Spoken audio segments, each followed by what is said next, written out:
हिंदी में यूपीएससी की तैयारी से संबंधित प्रोग्राम्स को देखने के लिए सब्सक्राइब करें study IQIAS Hindi. Very very very warm hearted welcome to all of you. This side is Abhinav Kumar बौरे।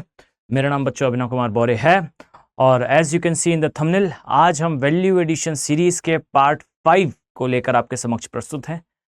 इस सीरीज का मुख्य उद्देश्य, जैसा बच्चों मैं आपसे पहले भी डिस्कस कर चुका हूं, देखिए समस्या ये है कि जो हिंदी माध्यम का स्टूडेंट है वो करंट अफेयर और साथ में कन्वेंशनल इसको कंपाइल नहीं कर पाता। इस चीज को समझिएगा बच्चों कि अगर आपने हिंदू न्यूज़पेपर पढ़ा है, अगर आप हिंदी माध्यम के स्टूडेंट होकर भी ये ट्राई कर रहे हैं कि हमें हिंदू को ठीक से रटना है, तो इसकी एक बड़ी समस्या ये होगी कि हमें हिंदू में आने वाली टर्मिनोलॉजीज अर्थात उसकी जो शब्दावली है, ये एक मुख्य समस्या रही है।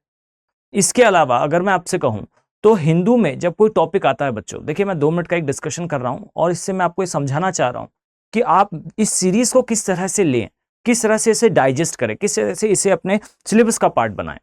देखिएगा, अगर मैं आपसे कहूं कि हिंदू में कोई टॉपिक आता है और वो टॉपिक जो है वो करंट में है, यानी कि हिंदू जो है एक बार उसको द हिंदू न्यूज़पेपर एक बार उसको फ्रंट पेज पर देगा, इसके बाद उसे एडिटोरियल में देगा, इसके बाद उसे जो है वो अलग अलग छोटे कॉलम्स में मेंशन करेगा। फाइन। तो जब जब ये टॉपिक आता है, जो स्टूडेंट है वो इसे रीड करता है, अब वो चाहे इंग्लिश मीडियम का स्टूडेंट हो या हिंदी मीडियम का, एक बहुत विशेष समस्या उसे देखने को मिलती है। और ये समस्या क्या है बच्चों? तो ये समस्या ये है कि एक ही स्थान पर उस टॉपिक का सारा डेटा अवेलेबल नहीं होता, एक ही प्लेस पे हमें सारा कंटेंट नहीं मिल पाता। क्लियर? अब मान लीजिए कोई टॉपिक आया, मान लीजिए जैसा आज का हमारा विषय है कि क्या वास्तविकता में पृथ्वी से मानव समाप्त होने वाले हैं? क्या ऐसा है कि 6th मास एक्सटिंक्शन ह्यूमंस का होगा? क्या पृथ्वी से मानव का अंत करीब है?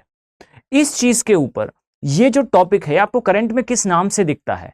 तो देखिएगा, आपको करंट में ये दिखेगा जब कभी किसी स्थान पर वोल्केनिक इरप्शन हो, अर्थात किसी स्थान पर ज्वालामुखी उद्गार हो, तब यह टॉपिक हमेशा आपको न्यूज में दिखेगा। क्लियर? अब इस चीज को समझिए कि हिंदी मीडियम का स्टूडेंट खासकर लगातार हिंदू को रीड करके उसके नोट्स मेकिंग बहुत लंबे समय तक नहीं कर पाता, और इस चीज को ओवरकम करने के लिए देखिए ये प्रैक्टिकलिटी है। फाइन, हिंदू इंग्लिश में आता है और हमारी मदर टंग हिंदी है, इंग्लिश कभी नहीं है। फाइन, और इस समस्या को सॉल्व करने के लिए ये एक रिवॉल्यूशनरी स्कीम है हमारी कि हम जो है वो हिंदू में आने वाले लास्ट 1 ईयर के सारे वो इंपॉर्टेंट टॉपिक्स जो हिंदू में आए थे और जिनका प्री या मेंस में, यूपीएससी के प्री या मेंस में आने की कोई भी संभावना है, इन टॉपिक्स को लेकर शॉर्ट वीडियोस बनाएंगे जिसकी लेंथ हमेशा 1 आवर्स के आसपास रहा करेगी। और इससे होगा ये कि स्टूडेंट एक बार उस वीडियो को देख ले, वो पूरा टॉपिक उसका कवर हो जाना चाहिए। क्लियर? तो इसमें कितने पार्ट्स आएंगे या हम इसे कब तक कंटिन्यू करेंगे, ये आपके ऊपर डिपेंड करता है। जैसा आप अपने सुझाव भी कमेंट सेक्शन में दे सकते हैं कि आप किस टॉपिक पर डिटेल्ड एनालिसिस चाहते हैं या किस टॉपिक पर क्रिटिकल एनालिसिस चाहते हैं, यूपीएससी उससे किस प्रकार के प्रश्न करेगा इस विषय पर। मेरा पॉइंट क्लियर है बच्चों? देखिए, आपने कमेंट सेक्शन में एक स्टूडेंट है, उन्होंने मेंशन करा 2 से 3 बार कि ओवर फिशिंग क्या होती है। तो देखिए, मैं आपको इसके लिए एक डेडिकेटेड वीडियो जरूर बनाऊंगा। फाइन, आज या कल इन दोनों डेज में से एक दिन I will definitely make the video on the topic. But अगर मैं आपको शॉर्ट में समझाना चाहूं तो ओवर फिशिंग वास्तविकता में एक ऐसी स्थिति है जहां पर जो नेशन है, जो देश है, वो ये ट्राई करता है कि बेसिकली उसका मत्स्य उत्पादन बढ़ जाए, और इसके लिए वो फिशिंग जहां होनी चाहिए, जैसा कि आप देख सकते हैं, फिशिंग जैसा कि होनी चाहिए इस प्रकार से जाल को डालकर, और यहां पर एक शिप चले और इस स्थान पर जो उपस्थित फिशेज हैं या मछलियां हैं इनको पकड़ा जाए। इसके स्थान पर होता क्या है, डाउन फ्लोर फिशिंग होती है, यानी कि सागर के नीतल तक जाल को फेंका जाता है। फाइन, ये एल शेप का जाल होता है, इसे जो है वो डाला जाता है और ये जाकर नीचे इसमें बड़े बड़े पत्थर बांध दिए जाते हैं और ये बिल्कुल सतह तक चला जाता है और उसके बाद शिप के द्वारा से खींचा जाता है। तो इस चीज को समझिएगा कि जब कभी इस प्रकार से मछलियों को पकड़ा जाता है तो होता यह है कि उस स्थान की सारी मछलियां जाल में फंस जाती हैं और इससे होगा यह कि आने वाले समय में आगे उन्हें कभी भी मछलियां इस स्थान पर नहीं मिलेंगी, यानी कि कंप्लीटली समाप्त कर दी जाती हैं, पूर्णतः समाप्त कर दी जाती हैं उस स्थान से फिशेस को।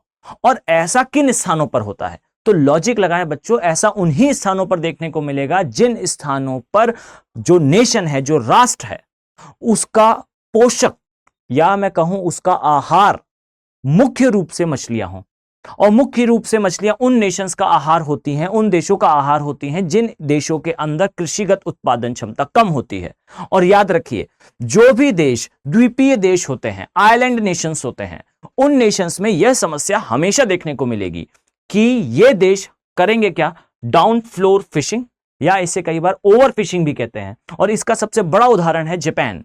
आपको देखने को मिलेगा जो जापान है, यहां पर वेल हंटिंग तक होती है। विश्व का एकमात्र देश जो वेलों का भी शिकार करता है, यह देश है जापान। क्लियर? और इसका मुख्य कारण क्या है कि जापान के 80% से ज्यादा भाग में, यानी कि 80% से ज्यादा भूभाग में जापान के आपको देखने को मिलेगा वहां पर या तो कोई पर्वत है या तो ज्वालामुखी है।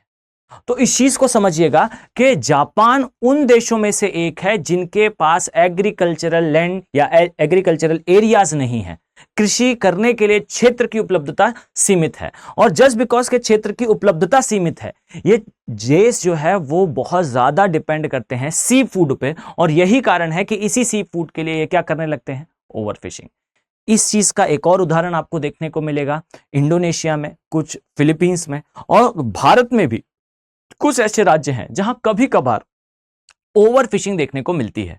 जैसा अगर मैं आपको इंगित करना चाहूं तो केरला वाला जो क्षेत्र है, यहां पर भी आपको देखने को मिलेगा ओवर फिशिंग कभी कभार। क्लियर? तो ये एक शॉर्ट में डिस्क्रिप्शन हुआ। इसके लिए long dedicated video I will definitely make in the future वाला पार्ट, बट आज के लिए हमारा टॉपिक दूसरा है। क्लियर? आप सभी स्टूडेंट जो भी किसी टॉपिक पर क्रिटिकल एनालिसिस चाहते हैं या ऐसा चाहते हैं कि उसके ऊपर डिटेल्ड एनालिसिस हो और उससे आने वाले प्रश्न या उसके सारे डायमेंशंस को हम कवर करें, तो आप डेफिनेटली अपने डाउट्स या अपने सजेशंस कमेंट बॉक्स में मेंशन कर सकते हैं। क्लियर? तो चलिए, आपने जो टॉपिक थंबनेल पे देखा है, उस टॉपिक को स्टार्ट करने से पहले let me announce a important announcement that P2I batches, यानी कि prelims to interview batches study IQ ने लॉन्च कर दिए हैं। इसकी जो लास्ट डेट है एडमिशन लेने की, ये जो है वो 31 जुलाई है। आप सभी इसका पार्ट बन सकते हैं। इस प्रोग्राम में स्टूडेंट्स को जो प्रीलिम्स से लेके इंटरव्यू तक की जर्नी है, उसके लिए सब्सटेंशियल सपोर्ट प्रोवाइड करा जाएगा। और इस चीज को समझिएगा कि जिस प्रकार मैं वैल्यू एडिशन सीरीज में टॉपिक्स को कवर कर रहा हूं, उसी प्रकार हम जब P2I बैचेस में क्लासेस स्टार्ट करेंगे तो बच्चों इस चीज को देखेगा कि ज्योग्राफी वाले सेक्शन में, एनवायरमेंट वाले सेक्शन में, या बहुत सारे ऐसे सेक्शंस में टीचर्स आपके साथ इसी प्रकार के सारे टॉपिक्स को, यानी कि हम सिर्फ कन्वेंशनल सिलेबस कवर नहीं करेंगे P2I बैचेस में। फाइन, हम बिटवीन द लाइन सिलेबस में जो होगा इसे डिस्कस करेंगे। और P2I बैचेस में मैं ज्योग्राफी डील करूंगा, और वहां पर मैं आपको ऐसे बहुत सारे टॉपिक, यहां पर यूट्यूब में एक प्रॉब्लम होती है कि वीडियो की लेंथ बहुत नहीं की जा सकती, मैं चाहकर भी आपको बहुत कुछ नहीं दे पाता हूं। तो याद रखिए कि YouTube पे सफिशिएंट कंटेंट होगा, पर अगर आप इसके बियॉन्ड जाना चाहते हैं या इससे ज्यादा कुछ सीखना चाहते हैं, तो आप हमारे साथ P2I बैचेस का पार्ट बन सकते हैं। डेफिनेटली आपके लिए ये एक गोल्डन अपॉर्चुनिटी है, एंड बिलीव मी, मैं आपको उन बैचेस में भी मिलूंगा और वहां भी मैं आपको ये चीज समझाऊंगा कि कैसे आपने इसका पार्ट बनके अपनी सफलता को किस प्रकार से इंश्योर करा है। आप डेफिनेटली ये चीज फील करेंगे कि कुछ ना कुछ अलग आपको इस बैच के अंदर आने पर फील होगा, ये मैं श्योरिटी के साथ कह सकता हूं। क्लियर? अब देखिए, याद रखें, इसका जो फी है ये 70,000 है, बट 29,999 में आप इसे प्रिवेल कर सकते हैं। इसे प्रिवेल करने के लिए आप मेरा कोड भी यूज कर सकते हैं, और इस कोड के अलावा भी अदर फैकल्टीज के कोड्स हैं, आप किसी का भी कोड यूज करके इसे प्रिवेल कर सकते हैं। पर अगर आप किसी फैकल्टी का प्रिवेल करते हैं तो इससे हमें यह पता चलता है कि आप किस माध्यम से, किस थ्रू आप हम तक पहुंचे हैं। फाइन, ये एक प्रकार का एप्रिसिएशन होता है। फाइन, तो कोशिश करें कि आप जब जल्दी से जल्दी P2I बैचेस का पार्ट बने, और यह भी प्रयास करें कि आप इस वीडियो की नोट्स मेकिंग आवश्यक रूप से करें। हर बार मैं वीडियो स्टार्ट करने के साथ आपको ये इन्फॉर्म करूंगा कि ये टॉपिक कहां कहां पर ओवरलैप होता है, आप इसे किस किस स्थान पर यूज कर सकते हैं। क्लियर? तो चलिए हम स्टार्ट करते हैं। और सबसे इंपॉर्टेंट चीज है बच्चों, ध्यान से देखिएगा, अगर मैं आपसे कहूं कि मानवों की उत्पत्ति और विकास के क्रम में बहुत सारी चीजें ऐसी हैं जो घटित हुई और उनका घटित होना हमारे आज के जीवन को भी प्रभावित करता है। अगर मैं आपसे ये बात कहूं कि बच्चों ये टॉपिक हम कहां कहां यूज कर सकते हैं, तो सबसे इंपॉर्टेंट प्लेस है जब कभी आपको करंट अफेयर्स में, याद रखिएगा, दिखाई दे किसी स्थान पर ज्वालामुखी उद्गार हुआ हो या मैं कहूं वोल्केनिक इरप्शन हुआ हो, तो उस स्थिति में हर बार यह टॉपिक न्यूज में जरूर होगा। या फिर अगर मैं कहूं किसी स्थान पर ग्लोबल डिमिंग नामक कोई टॉपिक हो। क्या होता है ग्लोबल डिमिंग? तो आप मेरी जलवायु विज्ञान की प्लेलिस्ट में जाकर देखें, आपको एशियन ब्राउन क्लाउड के बारे में मिलेगा और वहां डिटेल में मैंने समझाया है कि क्या होती है ग्लोबल डिमिंग। अब इस चीज को समझिएगा बच्चों, जब कभी आपको वोल्केनिक इरप्शन अर्थात ज्वालामुखी उद्गार देखने को मिले करंट में, या फिर आपको देखने को मिले किसी भी स्थान पर ग्लोबल डिमिंग या फिर एशियन ब्राउन क्लाउड, तब के समय यह टॉपिक हमेशा न्यूज में रहेगा। Is it clear? अब इस चीज को देखिए बच्चों, अगर मैं आपसे कहूं कि हम अगर किसी भी अन्य जानवर का, किसी भी अन्य एनिमल का डीएनए का अध्ययन करें, तो आपको एक चीज यथार्थ रूप में समझ में आएगी बच्चों कि हर एक एनिमल में, हर एक जानवर में एक चीज कॉमन है कि उनका जो डीएनए है, डीएनए है, फाइन, ये डीएनए हर बार अलग होता है, फाइन। और ये जो टॉपिक हम देख रहे हैं ये आपको साइंस एंड टेक के पार्ट में भी ओवरलैप करता हुआ दिखेगा। कैसे? तो याद रखिए, साइंस एंड टेक में एक जेनेटिक इंजीनियरिंग टॉपिक है, वहां पर भी ये टॉपिक्स आते हैं। एनसीईआरटी में 11th और 12th क्लास की बायो की एनसीईआरटी में भी ये मिलेगा आपको। क्लियर है? तो आप इससे एनसीईआरटी का भी एक पार्ट कवर कर लेंगे। चलिए ध्यान से देखते हैं, अगर मैं आपसे कहूं कि किसी भी अन्य जानवर का, किसी भी अन्य एनिमल का, किसी भी जीव का अगर आप डीएनए का अध्ययन करें, तो आपको एक चीज समझ में आएगी बच्चों कि किसी भी एनिमल के डीएनए में एटलीस्ट 80% पार्ट जो है वो कॉमन है, परंतु नियर अबाउट 20% पार्ट ये हर एक एनिमल का अलग होता है। क्लियर? मैं कॉमन जीनोम्स की बात नहीं कर रहा हूं, फाइन।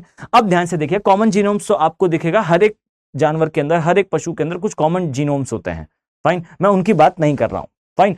तो याद रखिए कि हर एक जीव के अंदर 80% डीएनए कॉमन है। अगर मैं आपसे बोलूं बिग कैट्स के बारे में, तो बिग कैट्स के अंदर 80% जो डीएनए है उनका वो कॉमन दिखेगा, लेकिन 20% डिफरेंट होगा। क्लियर? बट जब आप देखेंगे ह्यूमंस को, यानी कि मानव को, तो आप एक चीज पाएंगे बच्चों कि ह्यूमंस के डीएनए का 99.6% तक डीएनए कॉमन होता है।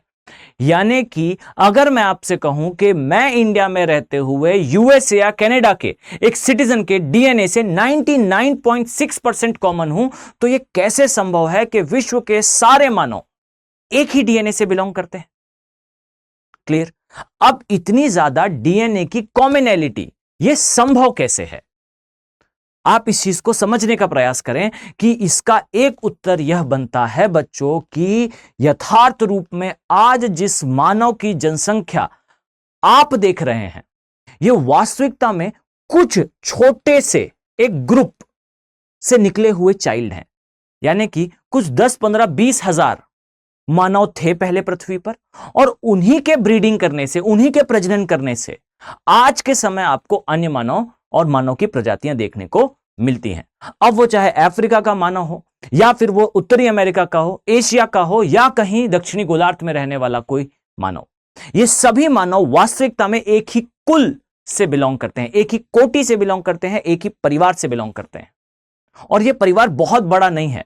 आज के समय भारत की मात्र जनसंख्या 1.5 बिलियन है बच्चों, 150 करोड़ है। और अगर मैं कहूं इस 150 करोड़ पॉपुलेशन को अगर हम ऊपर लेते जाएं, तो हमें पता चलेगा कि नियर अबाउट 800, 900 या 1000 ह्यूमंस ही थे जिनसे इतनी ज्यादा संतति हुई है। तो ये संभव कैसे हुआ? तो इस चीज को समझने के लिए हमें समझना पड़ेगा सबसे इंपॉर्टेंट चीज क्या है। वो चीज तो बच्चों ध्यान से सुनिए, ज्ञात मानवीय इतिहास का यानी कि नॉन ह्यूमन हिस्ट्री का एक सबसे बड़ा वोल्केनिक इरप्शन हुआ था, एक ज्वालामुखी उद्गार हुआ था। और कहां हुआ था बच्चों? तो ध्यान से देखिएगा, यह है हमारा ग्रेट इंडिया, यह आपको देखेगा मलेशिया का वाला पार्ट, और इस प्रकार से आपको देखने को मिलेगा यहां पर कुछ द्वीप। और ये कौन से द्वीप हैं बच्चों? तो ध्यान से देखिए, ये वाला जो पार्ट है इसे कहा जाता है इंडोनेशिया।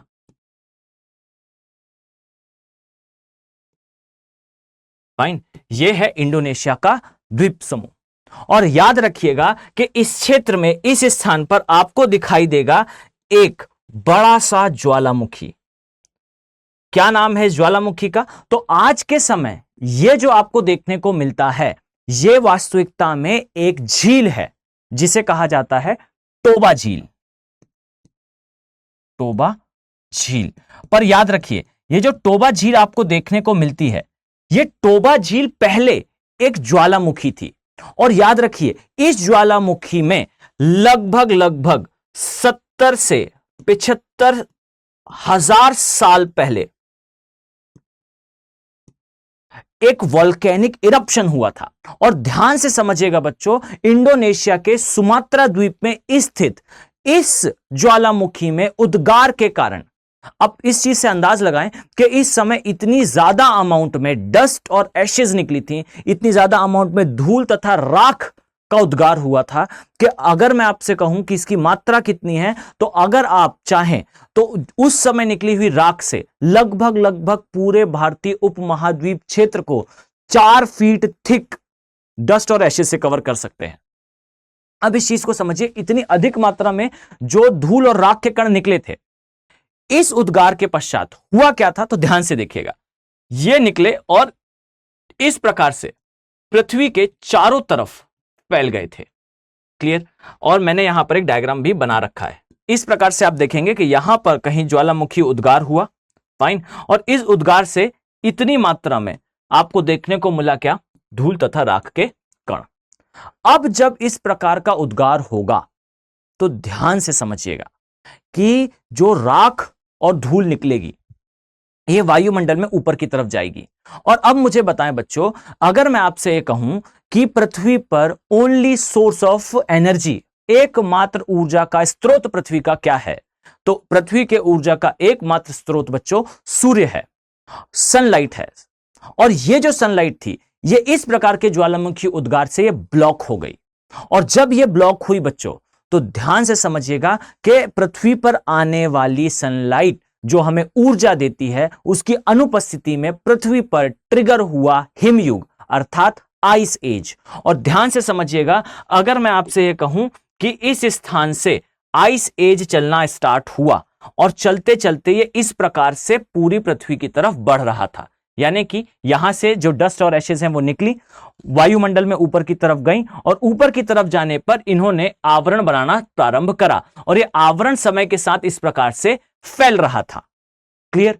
अब इस बात को समझिएगा कि इस स्थान पर जो मानव की जातियां रह रही थीं, यानी कि जो मानवीय अधिवास थे, इस क्षेत्र से मानवों ने पलायन करना प्रारंभ करा, क्योंकि जैसे जैसे हिमयुग आएगा, जो खाद्य पदार्थ है उनकी उपलब्धता कम होती जाएगी, और इस प्रकार से मानव जो है यहां से दूर जाना प्रारंभ करता है। और याद रखिए बच्चों, इस कारण से मानव की बहुत सारी उप प्रजातियां, यानी कि हमारे जो पूर्वज थे, बहुत सारे पूर्वज हमारे समाप्त हो गए, और इवन जो होमोसेपियंस थे उसकी भी कुछ सब वैरायटीज थी, ये भी समाप्त होने लगी। और याद रखिए, कौन से मानव बचे?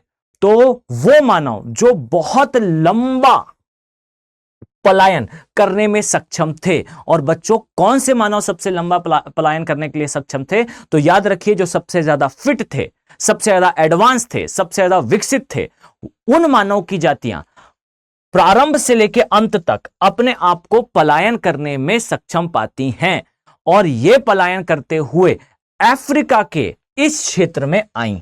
और ये अफ्रीका के इस क्षेत्र में ही क्यों आई बच्चों? तो याद रखिएगा, यहां का तापमान उच्च रहा था, क्लियर। अब याद रखिए, इस प्रकार से पलायन करते हुए इस क्षेत्र में मात्र 5 से, जस्ट अ सेकेंड, 5 से 10,000 मानव ही इस स्थान तक पहुंच पाए थे।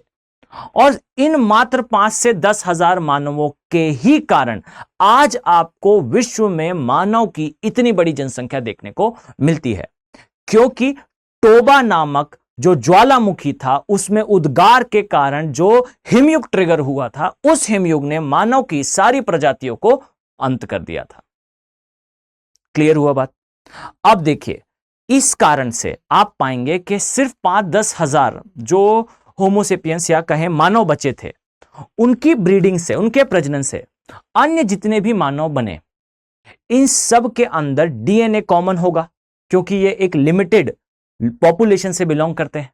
आपको यूएसए में भी देखने को मिलेगा, एक कम्युनिटी है, आप उसका नाम जो है कमेंट सेक्शन में मेंशन करेंगे और मैं नेक्स्ट वीडियो में उसके बारे में आपको बताऊंगा।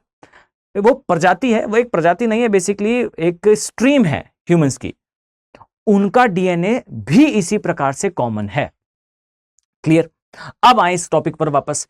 तो जो 5 से 10,000 ह्यूमंस यहां बचे थे, मानो यहां बचे थे, जैसे जैसे ये हिमयुग समाप्त हुआ, ये एक छोटा हिमयुग था, फाइन, और जैसे ही ये समाप्त हुआ, यहां से मानवों ने निकलना प्रारंभ करा और निकलने के पश्चात विश्व के अलग अलग भाग में ये चले गए। फाइन। अब ध्यान से समझिएगा, जस्ट अ सेकेंड, मैं इसे क्लीन कर दूं। अब इसे देखें बच्चों कि इस स्थान से जो मानव निकले, जब हिमयुग समाप्त हुआ तो इस एरिया से निकल के ये एशिया में आए, यहां से निकल के यूरोप में आए, इस प्रकार से यहां आए, और इसी प्रकार से इनका पलायन जो है विश्व के अदर सभी जो स्थलखंड है वहां पर हुआ। परंतु चूंकि ये एक ही परिवार से बिलोंग करते थे, आप पाएंगे कि डीएनए में बहुत ज्यादा कॉमनैलिटी है। अब इसे वास्तविकता में कहा क्या जाता है, तो याद रखिए, इसे कहा जाता है कैटास्ट्रोफिक। कैटास्ट्रोफिक का मतलब है विध्वंसकारी, ठीक है। तो catastrophic theory of genetic bottleneck of human, इसका कोई हिंदी रूपांतरण नहीं है, और अगर है भी तो आप उसे यूज नहीं करेंगे, क्योंकि एनसीईआरटी में से एज इट इज लिखा हुआ है।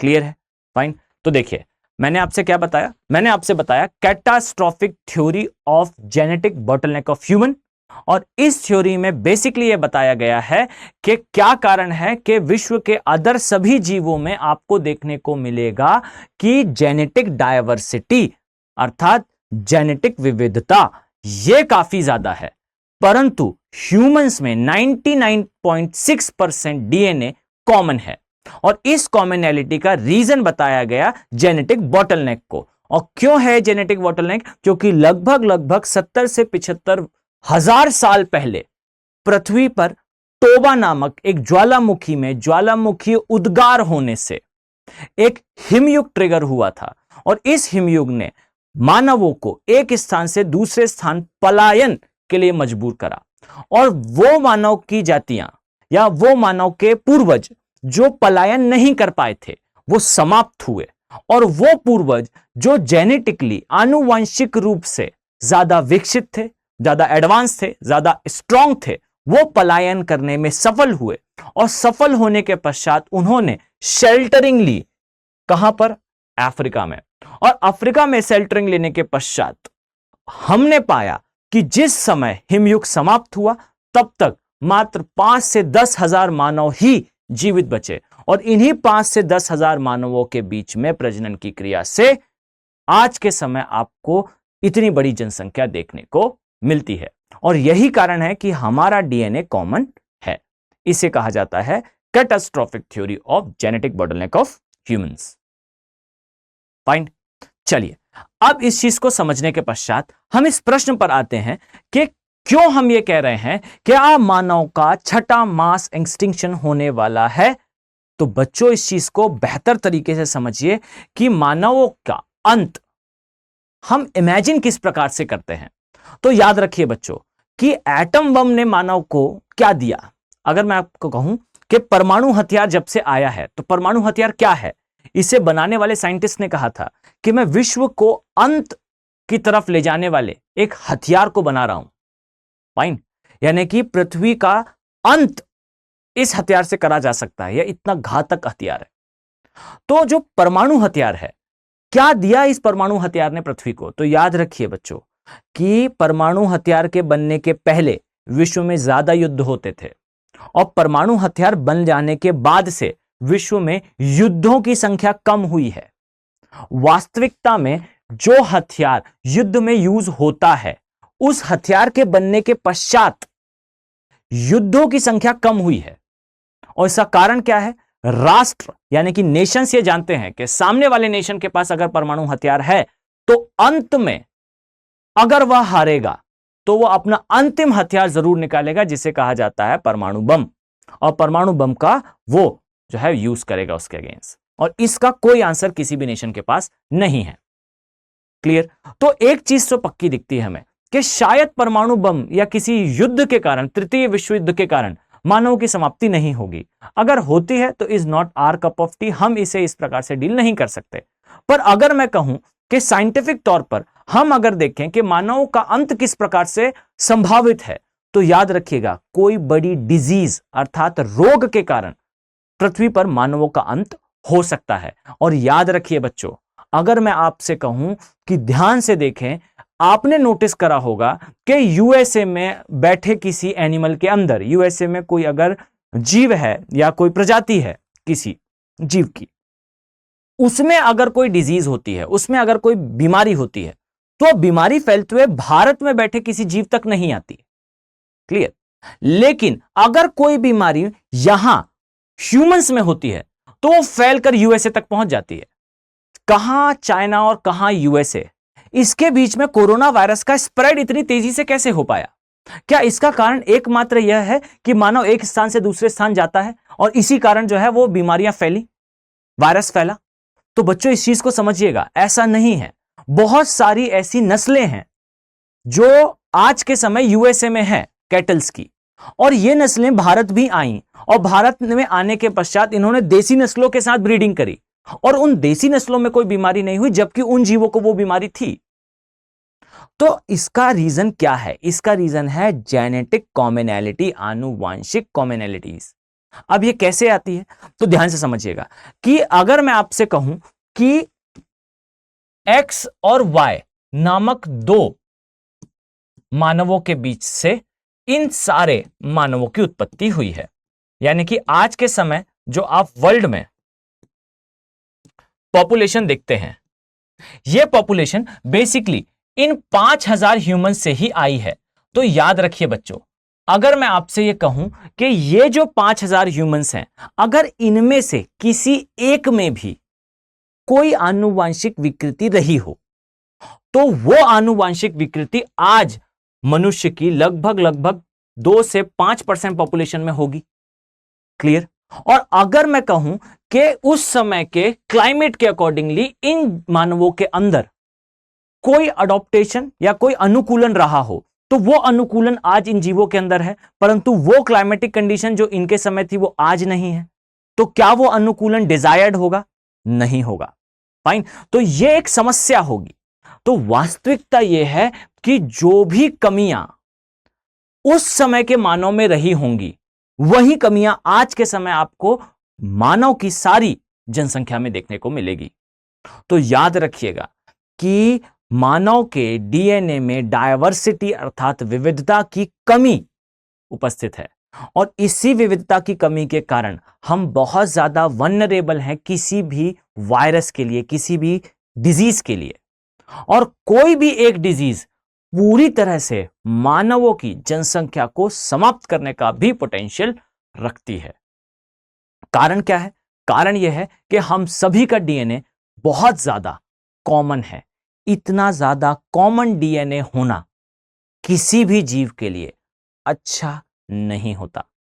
और इस चीज को भी समझिएगा, अगर मैं आपसे ये कहूं कि जो डार्विन थे, चार्ल्स डार्विन, इसके ऊपर मेरा एक और वीडियो है, आप इस प्लेलिस्ट में ऊपर देखेंगे तो डार्विन ने जो है ह्यूमंस के एवोल्यूशन के ऊपर जो थ्योरी दी थी, मैंने उसको प्रीवियस वीडियो में एक्सप्लेन करा है। और उस थ्योरी से भी आपको एक बात समझ में आएगी कि वास्तविकता में डार्विन का स्टेटमेंट था कि अगर कोई भी प्रजाति पृथ्वी पर कंटिन्यू रहना चाहती है तो इसके लिए बहुत ज्यादा आवश्यक है कि उस प्रजाति के डीएनए में डायवर्सिटी अर्थात विविधता जरूरी है।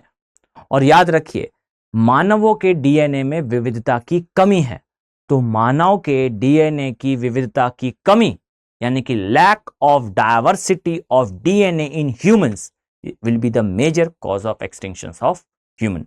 मानवों की समाप्ति के पीछे का एक मुख्य कारण आप कह सकते हैं कि यह होगा कि मानव के डीएनए में आनुवांशिकी विविधता की कमी देखने को मिलती है।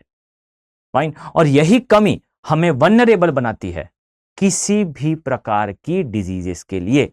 कोई एक डिजीज पृथ्वी से सारे वानरों का अंत नहीं कर सकती।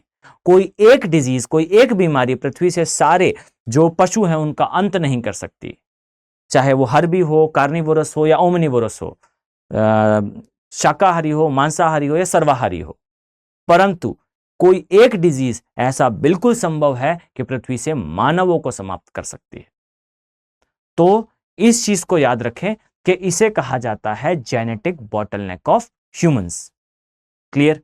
और यह जेनेटिक बॉटलनेक कहां से आया था? तो टोबा नामक एक वोल्केनो में इरप्शन के कारण, टोबा नामक एक ज्वालामुखी में उद्गार के कारण यह जेनेटिक बॉटलनेक आया था। क्लियर? अब देखिए मैं इसमें एक छोटा सा पार्ट ऐड करता हूं। हम जब भी कभी वैल्यू एडिशन सीरीज में किसी मैप का यूज करेंगे तो मैं उस मैप के रिगार्डिंग जो भी क्वेश्चंस आ सकते हैं मैं उसे भी साथ में डिस्कस करूंगा। क्लियर? तो हम स्टार्ट करते हैं एक छोटा सा मैपिंग वाला पार्ट। तो ध्यान से देखें, अगर मैं आपसे ये कहूं कि ये जो भाग आप देख पा रहे हैं, जस्ट अ सेकेंड, ये जो भाग आप देख पा रहे हैं ये है इंडोनेशिया वाला पार्ट। और इंडोनेशिया वाले पार्ट के लिए याद रखें कि कुछ स्टेटमेंट मैं यहां रिपीट करता हूं। तो याद रखिए, एशिया का एकमात्र ऐसा देश जो दक्षिणी गोलार्ध में भी आता है, यानी कि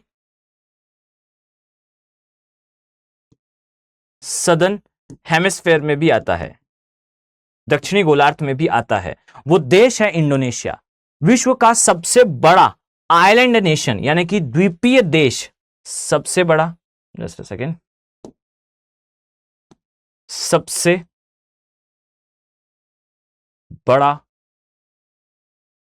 द्वीपीय देश। और याद रखिए द्वीपीय देश से आशय क्या है? याद रखें ऐसा देश जिसका ज्यादातर भूभाग एक आइलैंड ही हो, एक द्वीप ही हो, उसे कहा जाता है द्वीपीय देश। तो विश्व का सबसे बड़ा द्वीपीय देश भी इंडोनेशिया है। विश्व का सबसे बड़ा इस्लामिक नेशन भी इंडोनेशिया है। एशिया का एकमात्र ऐसा देश जो दक्षिणी गोलार्ध में भी उपस्थित है वो इंडोनेशिया है। एकमात्र ऐसा देश जिससे पास होती है भूमध्य रेखा एशिया का, वो है इंडोनेशिया। और एकमात्र ऐसा एशियन नेशन जिसकी जो कैपिटल है वो दक्षिणी गोलार्ध में है, वो भी है इंडोनेशिया। क्लियर? तो इंडोनेशिया के लिए मैंने 5 स्टेटमेंट बोले हैं। सबसे बड़ा द्वीपीय देश है, सबसे बड़ा इस्लामिक देश है, और यह देश एकमात्र ऐसा एशियन देश है जिससे भूमध्य रेखा पास होती है। एशिया का एकमात्र ऐसा देश जिसकी जो राजधानी है वो दक्षिणी गोलार्ध में है। और याद रखें कि इंडोनेशिया में मुख्यतः 3 द्वीप देखने को मिलते हैं। और ये जो 3 द्वीप हैं, ध्यान से देखिएगा, इसमें से एक द्वीप है जिसमें आज के समय यहां पर आपको देखने को मिलेगा टोबा झील, और इसी के पास ये आइलैंड है, इसका नाम है सुमात्रा।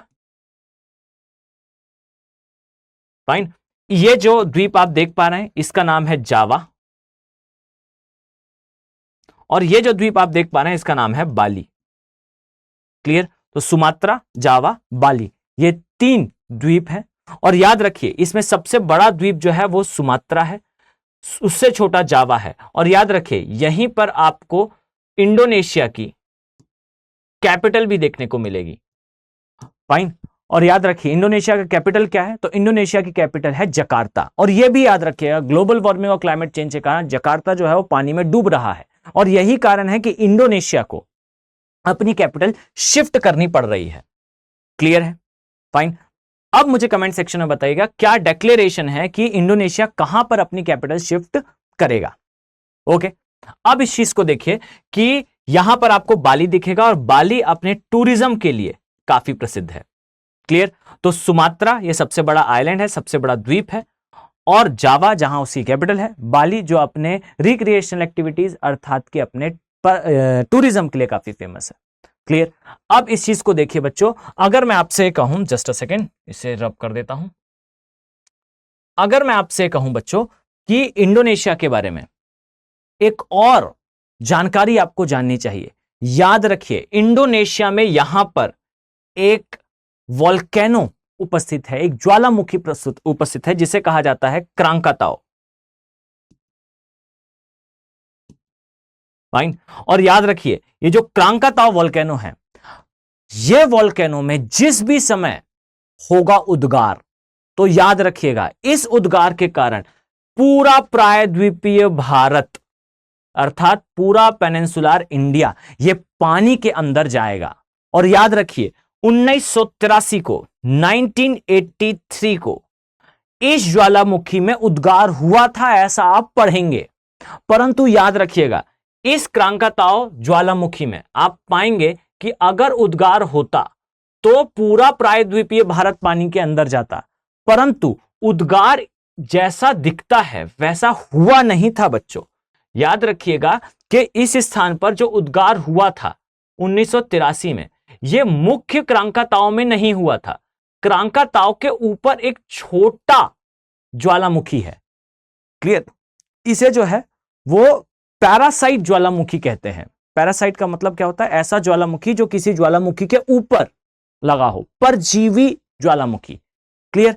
तो इस ज्वालामुखी के ऊपर यहां पर एक छोटा ज्वालामुखी है, इसे कहा जाता है अनाक्रांकाताओ, क्लियर। और 1983 में अनाक्रांकाताओ में विस्फोट हुआ था। अब याद रखें बच्चों, यह जो क्रांकाताओ है, जो मुख्य वोल्केनो है, जो सुमात्रा आइलैंड में आता है, अगर इस सुमात्रा आइलैंड में आने वाले वोल्केनो में अगर इरप्शन होता है तो पूरा का पूरा प्रायद्वीपीय भारत और साथ में आधा ऑस्ट्रेलिया ये पूरा पानी के अंदर जाएगा। इतना खतरनाक वोल्केनो है ये, इतना खतरनाक ज्वालामुखी है क्रांकाताओ। और ये भी कहां आता है बच्चों? सुमात्रा में, क्लियर है। चलिए अब हम इसे आगे देखते हैं, ध्यान से देखिएगा। मेरे पास समय की थोड़ी कमी है, इसीलिए मैं बहुत ज्यादा मैपिंग वाले पार्ट को अभी कवर नहीं करूंगा। हम इसे किसी नेक्स्ट क्लास में या डिटेल्ड जब मैं क्लास लूंगा अराउंड मैपिंग, तब हम इसके बारे में डिस्कस करेंगे।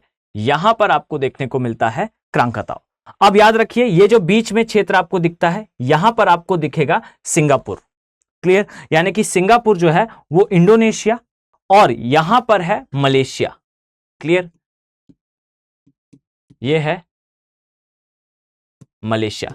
तो मलेशिया और इंडोनेशिया के बीच में यहां आपको मिलेगा सिंगापुर। और याद रखिए यहीं पर आपको देखने को मिलेगा मलक्का स्ट्रेट, यानी कि मलक्का जल संधि। और याद रखिए जो मलक्का जल संधि है इसे कहा जाता है कि चाइना का चिकन नेक है, अर्थात चाइना का जितना भी ऑयल ट्रेड होता है, यानी कि चाइना का जितना भी तेल का व्यापार होता है, वो सारा व्यापार होता कहां से है? इसी मलक्का स्ट्रेट से, इसी मलक्का जल संधि से। और याद रखिएगा मलक्का जल संधि के लिए प्रश्न किस प्रकार से कोड हो सकते हैं। पहला चीज, मलक्का जल संधि किसके बीच में है? तो याद रखिएगा स्टेटमेंट्स बोल रहा हूं मैं। मलक्का जल संधि आपको Malaysia Indonesia, Singapore Indonesia, Singapore Sumatra, Sumatra Singapore, Sumatra Malaysia, या फिर सिंगापुर और मलेशिया, इनके बीच में देखने को मिलती है, क्लियर। और याद रखिएगा ये किस किस को जोड़ती है? तो यहां पर आपको देखने को मिलेगा साउथ चाइना सी, अर्थात दक्षिण चाइना, दक्षिण चीन सागर। और यहां आपको देखने को मिलेगा BOB अर्थात बंगाल की खाड़ी। और याद रखिएगा यहां पर जो साउथ चाइना सी है, दक्षिण चीन सागर है, इसका एक उपसागर है जिसे कहा जाता है जावा सी, जावा सागर। और याद रखिएगा जावा सागर और बे ऑफ बंगाल अर्थात बंगाल की खाड़ी के अंदर एक छोटा सी है जिसे कहा जाता है अंडमान सी। तो अंडमान का सागर तथा जावा का सागर, या मैं कहूं साउथ चाइना सी या दक्षिण चीन सागर, तथा नीचे आप देखेंगे बंगाल की खाड़ी, या मैं ये कह दूं कि यहां पर है प्रशांत महासागर और यहां है हिंद महासागर। इन दोनों को कनेक्ट करता है क्या? मलक्का जल संधि। क्लियर हो गया बच्चों पॉइंट? तो देखिए ये छोटा सा मैपिंग का पार्ट है, मैं थोड़ा थोड़ा मैपिंग जो है आपको कराता रहूंगा। हमारा मुख्य फोकस यहां पर मैपिंग नहीं है, हमारा मुख्य फोकस यहां पर रहेगा कि स्टूडेंट का जो है कंसेप्ट क्लियर हो और जो गैप है करंट अफेयर का और हमारे कन्वेंशनल सिलेबस का, इसको हम कवर करें, क्लियर। तो चलिए बच्चों, हम नेक्स्ट वीडियो में एक और टॉपिक के साथ हाजिर होंगे। आई होप आपको ये प्लेलिस्ट पसंद आ रही होगी। अगर आपको ये अच्छी लग रही है तो बच्चों इसे शेयर करें, जिससे मुझे पता चले कि बच्चे इसे देख रहे हैं, इसे समझ पा रहे हैं, और जितना ज़्यादा इसका रीच होगा मैं उतना ज़्यादा मोटिवेटेड फील करूंगा about making videos in such age topics. Okay, इस प्रकार के विषयों पर और ज़्यादा वीडियो बनाने के लिए मैं कोशिश करूंगा। चलिए मिलते हैं नेक्स्ट वीडियो में। थैंक यू बच्चों, have a nice day. Hindi में यूपीएससी की तैयारी से संबंधित प्रोग्राम्स को देखने के लिए सब्सक्राइब करें स्टडी IQ IAS हिंदी।